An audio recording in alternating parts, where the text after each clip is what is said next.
Hello, good evening everyone. आप सभी का स्वागत है मेरे इस यूट्यूब चैनल पर जिसका नाम है नॉलेज वर्ल्ड। बच्चों, हम बात कर रहे थे क्रिया के बारे में और हमने देखा था कि क्रिया क्या होते हैं। क्रिया के हमने इंग्लिश नेम भी देखे थे, डूइंग वर्ड, एक्शन वर्ड, है ना, और वर्ब, इसी को हम क्रिया भी कहते हैं हिंदी में। हमने देखा था कि क्रिया के दो भेद हमने पढ़े थे, अकर्मक और सकर्मक। सबसे मेन चीज जो हमने देखी थी वो देखी थी कि हम अकर्मक और सकर्मक कैसे हम फाइंड करते हैं कि दिया गया सेंटेंस जो है उसमें क्रिया अकर्मक है या सकर्मक है। अकर्मक जिसमें कर्म नहीं हो और सकर्मक वो होती है जिसमें साथ में कर्म भी होता है। तो हमने देखा था कि किस तरीके से हम जो है अकर्मक और सकर्मक को फाइंड कर सकते हैं। तो हमने 3 स्टेप उसके लिए पढ़े थे। पहला स्टेप हमारा था क्रिया को फाइंड करना, ना लगा लेना क्रिया के साथ। उसके बाद अगला जो स्टेप था हमारा वो था कर्ता से 2 प्रश्न पूछना, कौन और किसने। उसके बाद हमने कर्म से 2 प्रश्न पूछे और दोनों जो प्रश्न थे वो थे हमारे क्या और किसे। अगर हमारे कर्म और कर्ता दोनों के आंसर मिलते हैं और दोनों के आंसर अलग होते हैं तब तो हमारी क्रिया होगी सकर्मक। और अगर हमें या तो एक ही का आंसर मिलता है, दूसरे का आंसर ही नहीं मिलता, या फिर दोनों का आंसर सेम मिलता है तो क्रिया होगी हमारी अकर्मक। इसी कड़ी में मैं कुछ उदाहरण आपके लिए लेकर आई हूँ। देखते हैं इन उदाहरणों को सॉल्व करके कि अकर्मक क्रिया के उदाहरण है या फिर सकर्मक के। तो सबसे पहला जो उदाहरण है हमारा, हंस नदी में तैर रहा है। वही 3 स्टेप हमें फॉलो करने होंगे। पहला स्टेप रहेगा हमारा क्रिया फाइंड करना, तो क्रिया होगा इसमें तैरना। अब हम प्रश्न पूछेंगे कर्ता से और प्रश्न है हमारा कौन तैर रहा है। तो आंसर मिला हमें हंस तैर रहा है। अगला प्रश्न कर्म से करते हैं, क्या तैर रहा है या किसे तैर रहा है। तो इसका उत्तर हमें नहीं मिलता है सेंटेंस में, अर्थात ये क्रिया हो गई हमारी अकर्मक क्रिया। ठीक है। अगला प्रश्न, बच्चे कागज की नाव तैरा रहे थे। फिर से देखिए यहाँ पर तैर रहा है यानी जो क्रिया है वो अपने आप हो रही है, स्वाभाविक क्रिया है। और यहाँ पर क्रिया जो है वो की जा रही है, तैरा रहे थे। तो तैरा रहे थे, इसमें क्रिया हो गई हमारी तैरना, क्रिया हो गई तैरना। अब प्रश्न करते हैं कर्ता से कि नाव कौन तैरा रहे थे। तो नाव तैरा रहे थे बच्चे, उत्तर हमें मिला। ठीक है, कर्ता का। अब क्या तैरा रहे थे और या फिर किससे तैरा रहे थे, तो उत्तर हो जाएगा हमारा नाव। अर्थात हमें जो है कर्म का भी उत्तर मिला और कर्ता का भी उत्तर मिल गया। इसका मतलब ये जो हमारा वाक्य है ये होगा हमारा सकर्मक क्रिया। ये हो जाएगा हमारा सकर्मक क्रिया। यहाँ पर जो ध्यान देने की बात है बच्चों वो ये है कि जब स्वाभाविक क्रिया होती है वो होगी आपकी अकर्मक, लेकिन जब क्रिया कराई जा रही है, किसी के द्वारा की जा रही है, वो हो जाएगी हमारी सकर्मक। अगला जो क्वेश्चन है, उद्यान में फूल मुरझा गए। पहला स्टेप हमारा क्या होगा, कर्ता जी नहीं, पहला स्टेप होगा हमारा क्रिया और क्रिया है मुरझाना। उसके बाद दूसरा जो स्टेप है, कर्ता से हम प्रश्न पूछ रहे हैं कि क्या मुरझा गए, तो उत्तर मिला हमें फूल मुरझा गए। अब हम कर्म से प्रश्न पूछते हैं क्या मुरझा गए, तो भी उत्तर क्या आ रहा है हमारे पास, फूल आ रहा है। अर्थात कौन मुरझा गए और क्या मुरझा गए, दोनों का उत्तर फूल है। इसका मतलब क्रिया हो गई ये अकर्मक। नेक्स्ट क्वेश्चन पर चलते हैं, बच्चे ने मोमबत्ती बुझा दी। स्टेप वही फॉलो करेंगे। बुझाना जो है वो हमारी क्रिया हो गई। यहाँ पर क्या कौन बुझा दी, कौन सही है क्या मेरा प्रश्न, शाबाश। प्रश्न गलत है क्योंकि जो करता है उसके साथ हमारा ने चिन्ह आ रहा है, तो प्रश्न भी हमारा हो जाएगा किसने। किसने मोमबत्ती बुझा दी, तो मोमबत्ती बुझाई बच्चे ने। ठीक है, उत्तर मिला हमें कर्ता का। अब बात कर लेते हैं कर्म की। तो क्या बुझा दी, मोमबत्ती बुझा दी, अर्थात हमें कर्ता का भी आंसर मिल गया और कर्म का भी आंसर मिल गया। दोनों आंसर अलग अलग हैं, इसका मतलब क्रिया कौन सी है हमारी, सकर्मक। अगला है हवा से मोमबत्ती बुझ गई। इसमें भी क्रिया हमारी क्या है, बुझाना या बुझना। जी बिल्कुल, इसमें क्रिया है हमारी बुझना। ठीक है, अगला प्रश्न, कर्ता से कौन बुझ गई, तो मोमबत्ती बुझ गई।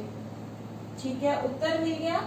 क्या बुझ गई, मोमबत्ती, अर्थात क्या का उत्तर भी मोमबत्ती और कौन का उत्तर भी मोमबत्ती, अर्थात ये भी हमारी कौन सा क्रिया है, अकर्मक क्रिया है। नेक्स्ट है पत्ता पानी में तैरता है। पत्ता पानी में तैरता है, तो क्रिया ढूंढने में पहला स्टेप तैरना। उसके बाद कौन तैरता है, तो उत्तर मिला हमें पत्ता। क्या तैरता है, तो भी उत्तर क्या मिला, पत्ता, अर्थात ये भी कौन सी क्रिया हो गई, अकर्मक। फिर है वह दूध बेचता है। क्रिया हो गई हमारी बेचना। क्या, कौन बेचता है, तो वह बेचता है, और क्या बेचता है, दूध बेचता है। दोनों प्रश्नों के उत्तर अलग अलग मिले, इसका मतलब लास्ट जो सेंटेंस है वो हमारा है सकर्मक। ठीक है, आपको रिवीजन के तौर पे ये मैंने कुछ सेंटेंसेस लिखे थे। कई बार प्रश्न इस तरीके से पूछे जाते हैं, तो हम इजीली इन प्रश्नों को इस तरीके से सॉल्व कर सकते हैं। लेकिन कई बार क्या होता है बच्चों, हमें सेंटेंस नहीं दिया जाता, बल्कि हमें कुछ शब्द दे दिए जाते हैं और उन शब्दों से हमें पूछा जाता है कि बताइए ये क्रिया सकर्मक क्रिया का उदाहरण है या फिर अकर्मक क्रिया का। वहां हमें क्या स्टेप फॉलो करना होता है, वहां हमें सेंटेंस देखना होता है बनाकर कि ये क्रिया अकर्मक होगी या सकर्मक। जैसे हंसना, अब जरूरी नहीं है कि सेंटेंस में हंसना शब्द ही आए। हंसना क्रिया जो है उससे कोई भी किसी भी काल का सेंटेंस आप बना सकते हैं। जैसे बच्चा हंस रहा है, यहाँ पर ये जरूरी नहीं था कि हम हंसना से सेंटेंस बनाएं। सेंटेंस हमारा हंस धातु से बनना चाहिए, फिर चाहे वो किसी भी काल का हो। ठीक है, तो बच्चा हंस रहा है, यहाँ पर देखिए क्रिया हो गई हंसना, और कौन हंस रहा है, बच्चा। क्या हंस रहा है उसका उत्तर नहीं मिलेगा, तो इसका मतलब ये हमारी अकर्मक क्रिया है। फिर है चढ़ना, वह पहाड़ पर चढ़ रहा है या वह पहाड़ पर चढ़ गया। ठीक है, तो इसमें कौन चढ़ गया, वह। क्या चढ़ गया, कोई उत्तर हमारे पास नहीं मिला, इसका मतलब ये भी कैसी क्रिया है, अकर्मक।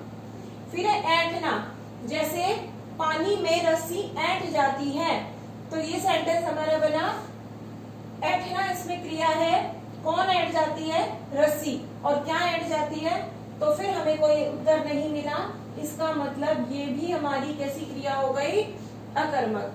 फिर है बेचना, वह फूल बेचता है, तो क्रिया हो गई इसमें हमारी बेचना। ठीक है, वह फूल बेचता है, तो कौन बेचता है, वह बेचता है, और क्या बेचता है, फूल बेचता है। इसका मतलब ये जो क्रिया है बेचना, ये कैसी क्रिया है हमारी, ये सकर्मक क्रिया है। तो चार जो शब्द थे हमारे पास, इन चारों शब्दों में हमने देखा कि हंसना, चढ़ना और ऐंठना, ये तीनों ही शब्द तो हमारे अकर्मक क्रिया के थे, लेकिन बेचना शब्द जो है वो सकर्मक क्रिया का उदाहरण था। एक और उदाहरण मैंने लिखा है, और ये है, इसमें भी देखिए 4 क्रियाएं आपके पास है। पहला है निगलना, पकना। ठीक है, दो को देखते हैं, निगलना और पकना। निकलना, सांप मेंढक को निगल गया। ये सेंटेंस है हमारा।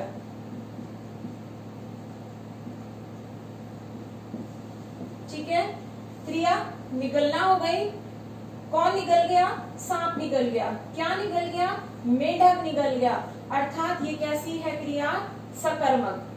फिर उसके बाद है पकना। पकना क्रिया है, तो पकना से आम पक गया।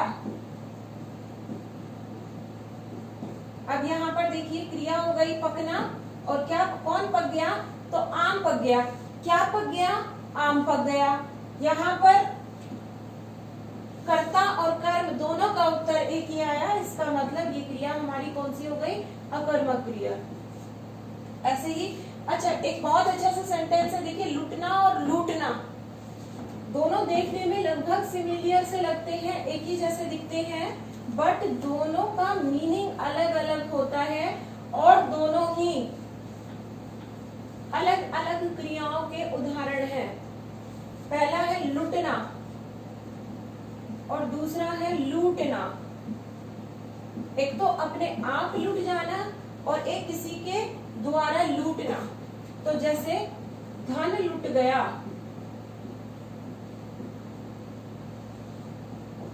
ठीक है, और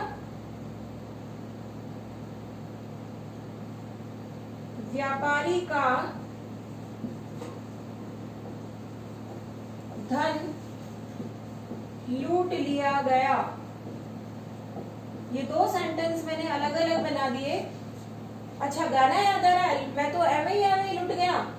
अच्छा ठीक है, लेकिन यहाँ हम सेंटेंस की बात कर रहे हैं और सेंटेंस क्या है हमारा? लुटना। ठीक है, तो धन लुट गया। अब क्रिया देखते हैं, क्रिया है लुटना।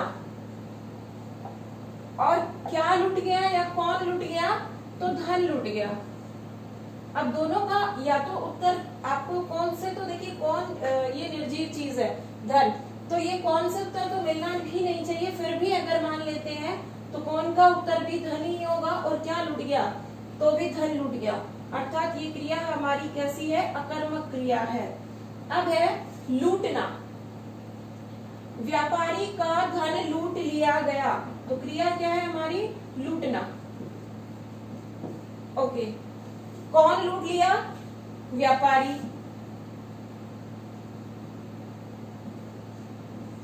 और क्या लूट लिया? धन लूट लिया।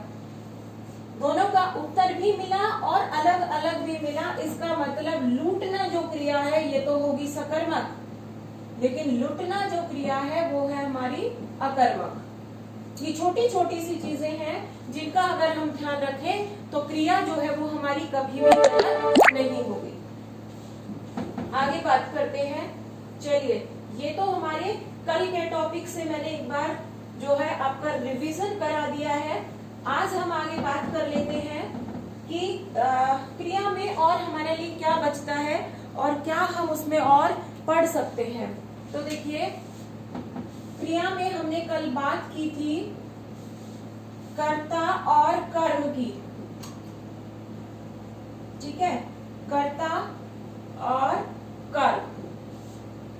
कर्ता से हमने प्रश्न पूछा था कौन, और कर्म से पूछा था हमने क्या। इसी आधार पर हम आगे देखते हैं कि क्रिया के जो हमने दो क्वेश्चन पूछे थे, कर्ता और कर्म। कर्ता से हमने पूछा था कौन और कर्म से पूछा था हमने हमने बात की थी कि क्रिया और कर्ता से हमने देखिए दो प्रश्न पूछे थे, कौन और किसने, और कर्म से हमने पूछा था क्या और किसे। अब ये यहाँ तक तो हमने बात कर ली अकर्मक और सकर्मक की, लेकिन आगे हम बात कर, जो आज का हमारा मुद्दा है उसमें बात कर रहे हैं हम सकर्मक क्रिया पर। और वो क्या बात कर रहे हैं, देखिए, कर्म के आधार पर जो सकर्मक क्रियाएं होती हैं इनके दो भेद होते हैं, और वो दो भेद कौन कौन से होते हैं? एक कर्मक और द्विकर्मक। एक कर्मक और दूसरा हो गया हमारा द्विकर्मक। अब आप सोच रहे होंगे कि अब ये क्या नई चीज है। तो देखिए, वे क्रियाएं जिनमें एक ही कर्म होता है वो होती है हमारी एककर्मक क्रियाएं, और जिनमें दो कर्म होते हैं वो हमारी होती हैं द्विकर्मक क्रियाएं। अब हम कैसे पता करेंगे कि क्रिया एककर्मक है या द्विकर्मक है? तो उसके लिए हमें एक एग्जाम्पल मैं यहां लिख रही हूं।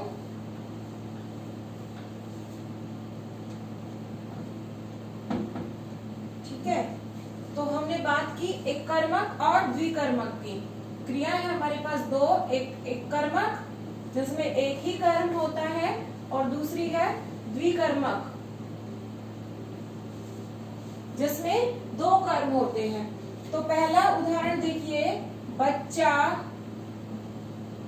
दूध पीता है।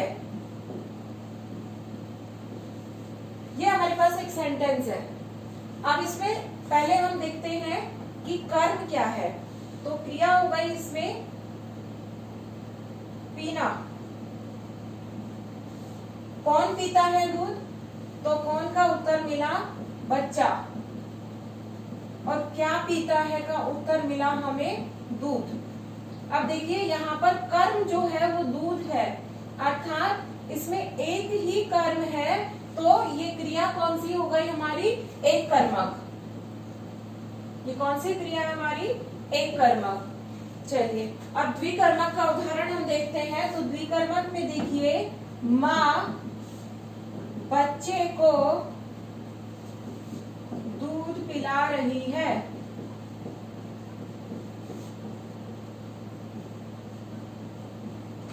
ये हमारे पास एक सेंटेंस है।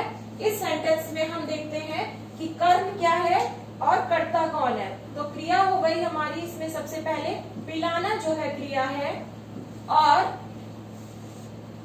कौन पिला रही है? तो माँ। कौन का उत्तर क्या मिला हमें? माँ। क्या पिला रही है? दूध। और किसे पिला रही है? बच्चे को। अब आपको समझ में आ गया होगा कि यहाँ पर देखिए जो कर्म से हम जो दो प्रश्न पूछ रहे थे, क्या और किसे,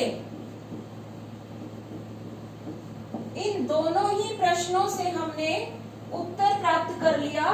दोनों का ही उत्तर हमें मिल गया। एक का उत्तर मिला हमें दूध और दूसरे का उत्तर मिला बच्चे को। अर्थात यहाँ क्या और किसे दोनों से हमें उत्तर मिला। इसलिए जो हमारा ये सेंटेंस है, ये वाक्य है, ये कौन सी क्रिया का उदाहरण है? ये उदाहरण है हमारा द्विकर्मक क्रिया का। और कुछ उदाहरण मैं आपके सामने लिख रही हूँ, हम उनमें देखते हैं कि वो एक कर्मक है या द्विकर्मक है।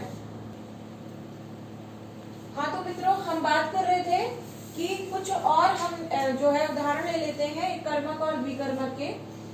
तो हमारे पास उदाहरण है, राधा ने मोहन को पुस्तक दी। देना क्रिया हो गई, ठीक है, देना ये हो गई हमारी क्रिया। अगला प्रश्न, कर्ता से कौन या किसने? तो उत्तर मिला राधा ने। और अगला प्रश्न, कर्म से क्या या किसे? तो किसे दी? मोहन को। लेकिन कर्म जो है यहाँ पर एक ही है, तो ये कौन सी क्रिया हो गई हमारी? एक कर्मक।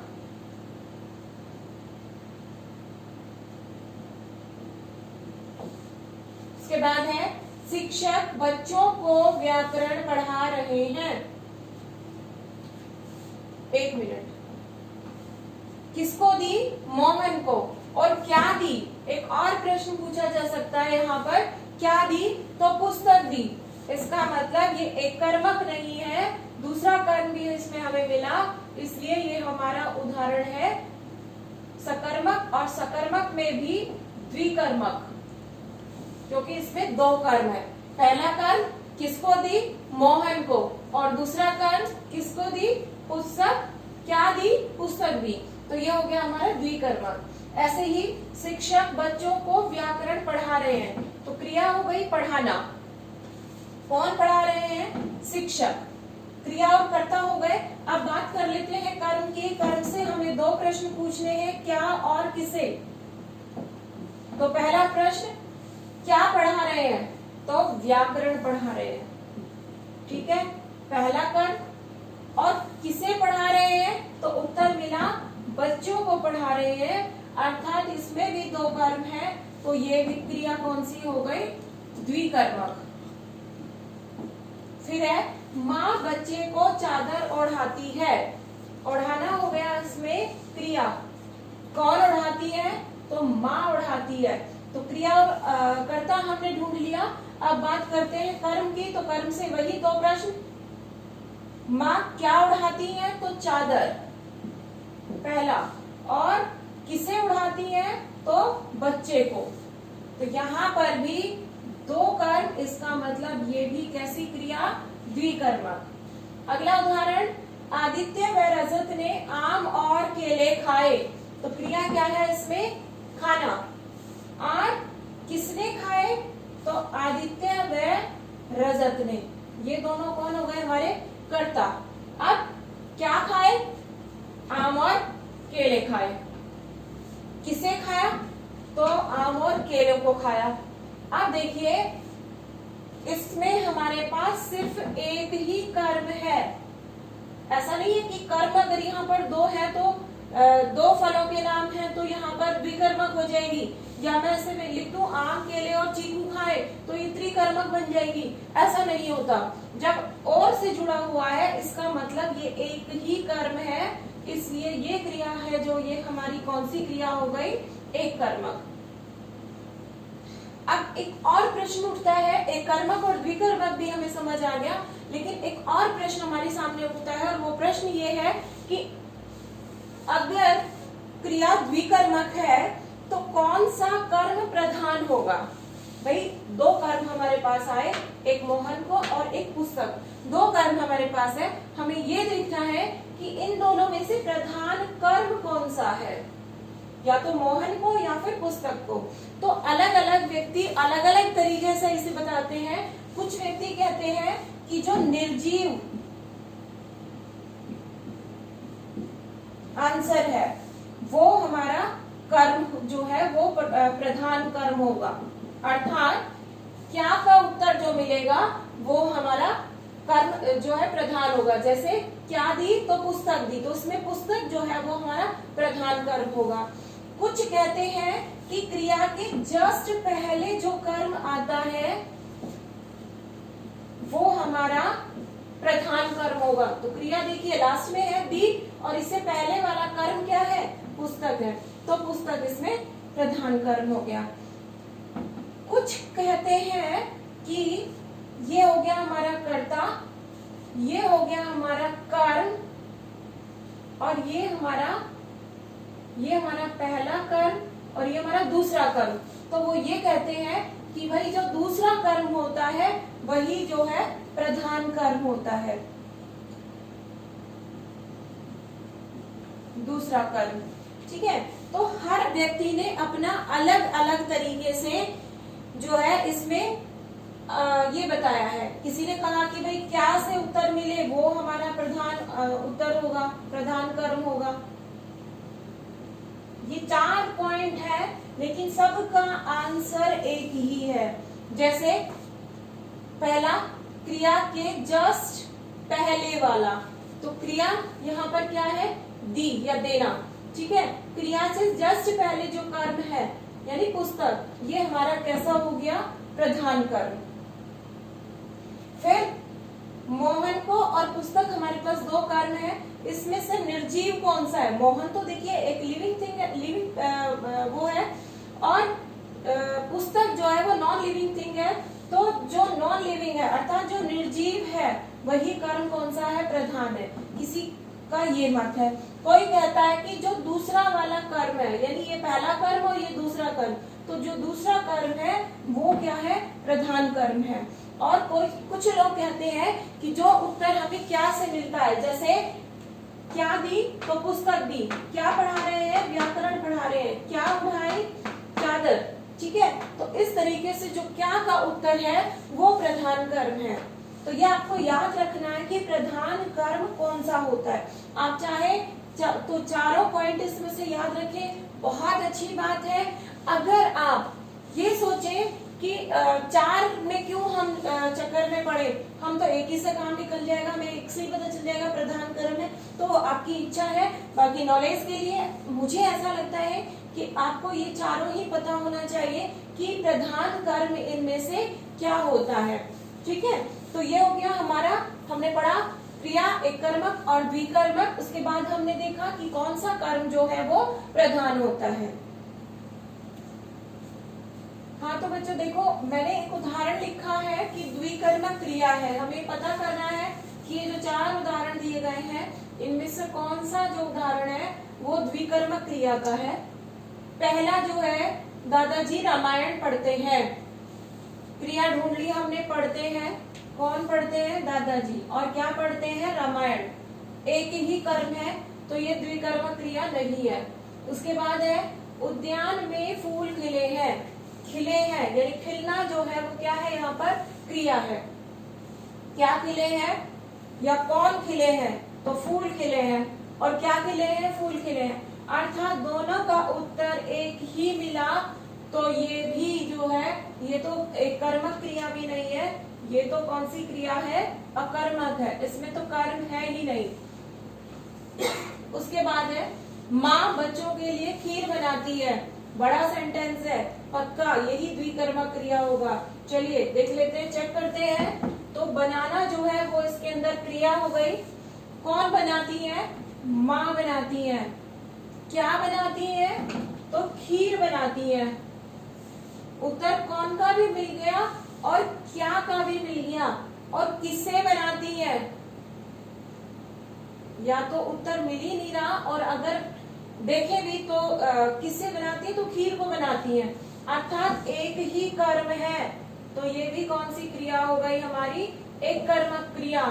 अर्थात ना पहले में कर्म द्विकर्मक है, ना दूसरा सेंटेंस द्विकर्मक है, और ना ही तीसरा सेंटेंस द्विकर्मक है। तो उत्तर हो जाएगा इसमें हमारा 4, इनमें से कोई नहीं। तो इस तरह की छोटी छोटी चीजों का हमें ध्यान रखना होगा ताकि क्रिया से संबंधित हमारी कोई भी जो है प्रश्न हमारा गलत नहीं हो।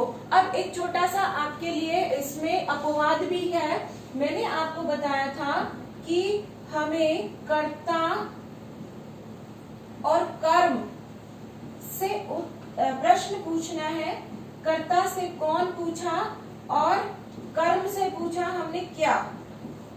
हमें दोनों के उत्तर मिले और दोनों के उत्तर जो है वो अलग अलग होने चाहिए, तो हमारी क्रिया कैसी होगी, सकर्मक। ये हमने पढ़ा था, याद है ना, कि हमने पढ़ा था कि अगर कर्ता से भी उत्तर मिल जाता है, कर्म से भी उत्तर मिल जाता है और दोनों का उत्तर अलग है, तो ये हमारी सकर्मक क्रिया होगी। लेकिन बच्चों हर बार ऐसा नहीं होता, कभी कभी इसमें कुछ अपवाद है। और अपवाद क्या है ये आप इस उदाहरण से बहुत अच्छे से समझ जाएंगे। नौकर ही चोर निकला, ये एक सेंटेंस मैंने लिखा है। नौकर ही चोर निकला, क्रिया क्या है यहाँ पर, निकलना। कौन निकला, नौकर, और क्या निकला, चोर निकला। कौन का उत्तर भी मिला, क्या का उत्तर भी मिला, लेकिन ये क्रिया सकर्मक न होकर अकर्मक क्रिया है। क्यों? इस क्यों का उत्तर ये है बच्चों कि अगर क्या का उत्तर और कौन का उत्तर जब हमें जो आंसर मिल रहा है और वो व्यक्ति दोनों एक ही है, तो फिर वो अकर्मक क्रिया हो जाएगी। जैसे यहाँ पर नौकर ही क्या है, चोर है। नौकर और चोर क्या दो अलग अलग व्यक्ति हैं? जी नहीं, नौकर ही चोर है और चोर ही कौन है, नौकर है। तो ये दोनों एक ही व्यक्ति के लिए जो आंसर हमने मिले, ये दोनों एक ही व्यक्ति के हैं, तो इसका मतलब ये अकर्मक क्रिया है। इसे एक और उदाहरण से समझा देती हूँ मैं आपको। आकाश अध्यापक अध्यापक बन गया। ठीक है, क्रिया हो गई बन गया। कौन बना? आकाश। कौन का उत्तर मिल गया? क्या बना? अध्यापक बना। लेकिन देखिए ये जो आकाश है यही आकाश अध्यापक बना है, और ये जो अध्यापक है यही अध्यापक कौन है? आकाश है। अर्थात ये दोनों चीजें एक ही व्यक्ति से रिलेटेड है, इसलिए ये हमारी कौन सी क्रिया है? अकर्मक क्रिया। आपको ये ध्यान रखना है कि जब कौन और क्या दोनों का उत्तर हमें मिल रहा है, लेकिन दोनों ही चीजें एक अलग अलग व्यक्ति से ना होकर एक ही व्यक्ति के लिए बात की जा रही है, तो वो हमारा फिर वाक्य जो है वो अकर्मक क्रिया का वाक्य बन जाएगा। तो ये थी हमारी क्रिया, और इसी के साथ आज हमारी क्रिया का तो टॉपिक कंप्लीट हो ही गया है। साथ में जो हमने विकारी शब्द शुरू किए थे उस विकारी का भी आज हमारा ये अंतिम जो है टॉपिक था। विकारी में हमने 4 टॉपिक पढ़े हैं हमारे। पहला पढ़ा था हमने संज्ञा, उसके बाद हमने पढ़ा सर्वनाम, विशेषण, और आज हमने पढ़ा क्रिया। तो ये 4 टॉपिक हम हमारे कंप्लीट कर चुके हैं, और ये चारों ही किसके प्रकार हैं? विकारी शब्दों के। इसके बाद जो हमारा टॉपिक रहेगा वो अविकारी शब्दों का रहेगा, और आज के टॉपिक में हमने क्रिया को जो है वो बहुत अच्छे से समझ लिया है। आई होप कि आप सबको टॉपिक बहुत अच्छे से समझ आया होगा, और अब आप इन विकारी शब्दों में कभी भी जो है मात नहीं खाएंगे, गलतियां नहीं करेंगे, और जब भी कभी आपको क्रिया से संबंधित, विशेषण से संबंधित या सर्वनाम और संज्ञा से संबंधित जो भी कोई आपका प्रश्न आपको मिलता है तो आप उसे ठीक कर लेंगे। इसी उम्मीद के साथ आपसे विदा लेती हूँ, मिलती हूँ अगली नई वीडियो में। तब तक के लिए धन्यवाद।